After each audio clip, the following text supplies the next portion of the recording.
హిందువుల తొలి పండుగ తొలి ఏకాదశి. ఈ పర్వదినంతోనే మన పండుగలు మొదలవుతాయి. వరుసగా వినాయక చవితి, దసరా, దీపావళి, సంక్రాంతి పండుగలు వస్తాయి. హైందవ సంస్కృతిలో తొలి ఏకాదశికి విశేష స్థానం ఉంది. దీన్ని శయనేకాదశి అని, హరివాసరం, పేలాల పండుగ అని కూడా పిలుస్తారు. హుస్నాబాద్లోని పలు ఆలయాలలో తొలి ఏకాదశి సందర్భంగా భక్తులు ప్రత్యేక పూజలు చేశారు. ఈ పండుగ విశిష్టత, పూజా విధానం గురించి తెలుసుకుందాం. ఒక ఏడాదిలో 24 ఏకాదశులు వస్తాయి. వీటిలో ఆషాఢ శుద్ధ ఏకాదశిని తొలి ఏకాదశిగా పిలుస్తారు. పురాణాల ప్రకారం శ్రీ మహావిష్ణువు క్షీరసాగరంలో శేషతల్పంపై 4 నెలల పాటు శయనిస్తాడు. అక్టోబర్ లేదా నవంబర్ నెలల్లో వచ్చే ప్రభృతిని ఏకాదశి ఆయన తిరిగి మేల్కొంటారు.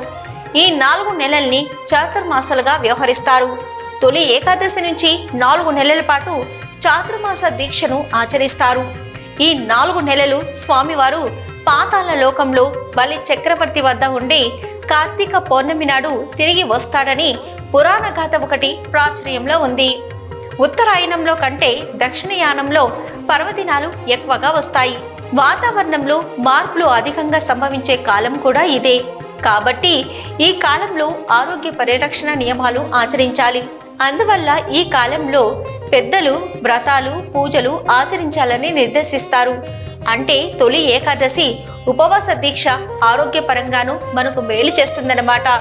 కృతయుగంలో మురాసురుడనే రాక్షసుడు బ్రహ్మావతారంలో దేవతలను, ఋషులను హింసించాడని మరో కథ ప్రాచుర్యంలో ఉంది. ఆ రాక్షసుడితో శ్రీ మహావిష్ణువు 1000 ఏళ్లు పోరాడి అలసిపై ఒక గుహలో విశ్రాంతి తీసుకుంటుండగా శ్రీవారి శరీరం నుంచి ఓ కన్య ఆవిర్భవించి ఆ రాక్షసుణ్ణి అంతం చేసిందట. ఇందుకు సంతోషించిన శ్రీ మహావిష్ణువు ఆ కన్యను వరం కోరుకోమనగా తాను విష్ణుప్రియగా లోకం చేత పూజలు అందుకోవాలని కోరుకుందట. నాటి నుంచి ఆమె ఏకాదశి తిథిగా వ్యవహారంలోకి వచ్చింది. అప్పటి నుంచి సాధువులు, భక్తులు ఏకాదశి వ్రతం ఆచరించి విష్ణు సాయుధ్యం పొందినట్లుగా పురాణాలు చెప్తున్నాయి. అంబరీషుడు, మాంధాత తదితర పురాణ పురుషులు ఏకాదశి వ్రతాన్ని ఆచరించినట్లు ఋషులు చెప్తారు. ఏకాదశి రోజున ఉపవాసం ఉండాలి. ఆ రోజు రాత్రంతా జాగరణ చేయాలి.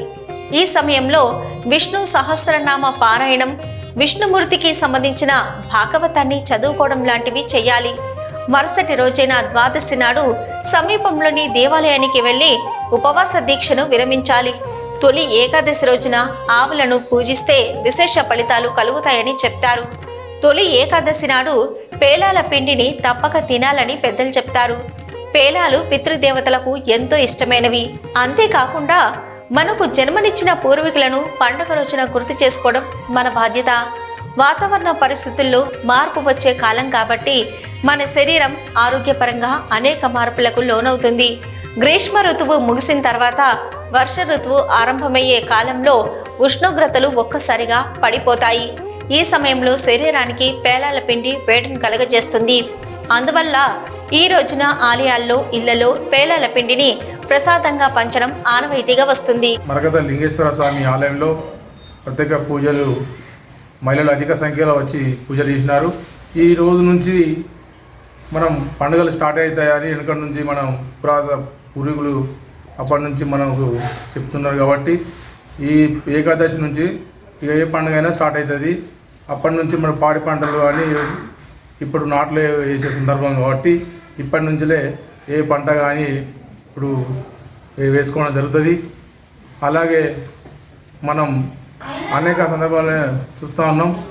ఈ మరకత లింగేశ్వర స్వామి వచ్చి పూజలు చేసి మనం స్వామి వారికి కృపకు పాత్రలు అవుతున్నారు. అలాగే ఉస్మానాబాద్ పట్టణంలో అని ప్రజలు మరియు నియోజకవర్గ ప్రజలు అందరూ సుఖ సంతోషాలు ఉండాలని ఈ భగవంతుని కోరుకుంటూ